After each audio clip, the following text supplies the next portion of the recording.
এমন তিনটি বাক্য বলুন যা এই পৃথিবীর সেরা বাক্য হতে হবে। পৃথিবীর সেরা বাক্য সুবহানাল্লাহ, আলহামদুলিল্লাহ, আল্লাহু আকবার। ও 5 ওয়াক্ত নামাজের নাম বলতে পারবেন? হ্যাঁ, ফজর, জোহর, আসর, মাগরিব, এশা।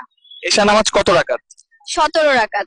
17 রাকাত কি কি? 4 রাকাত সুন্নত, 4 রাকাত ফরজ, 2 রাকাত সুন্নত, 3 রাকাত বিতির, 2 রাকাত সুন্নত ও 2 রাকাত নফল। কিন্তু বেশিরভাগ মানুষ 9 ও 13 রাকাত পড়ে থাকে।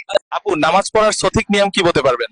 নিয়াতা করা, আল্লাহু আকবার বলে হাত বাঁধা, সানা পড়া, সূরা ফাতিহার সাথে অন্য সূরা পাঠ করা, রুকু ও সিজদা করা, শেষ বৈঠকে তাশাহুদ, দুরূদ শরীফ ও দোয়া মাসুরা পড়া, সালাম ফিরিয়ে নামাজ শেষ করা। আপু কোরআনে মোট সূরা কয়টি? 114টি। 114টি সূরার মোট আয়াত কয়টি? 6236টি। যদি বিসমিল্লাহ সহ ধরা হয় তাহলে 6349টি। কোরআনের সবচেয়ে বড় সূরা কোনটি? সূরা আল বাকারা। সবচেয়ে ছোট সূরা কোনটি? সূরা আল কাউসার। মাশাআল্লাহ, একদম সঠিক হয়েছে। আপু কোরআনের সর্বশ্রেষ্ঠ আয়াত কোনটি? সূরা আল বাকারার 255 নম্বর আয়াত, আয়াতুল কুরসি বলা হয়।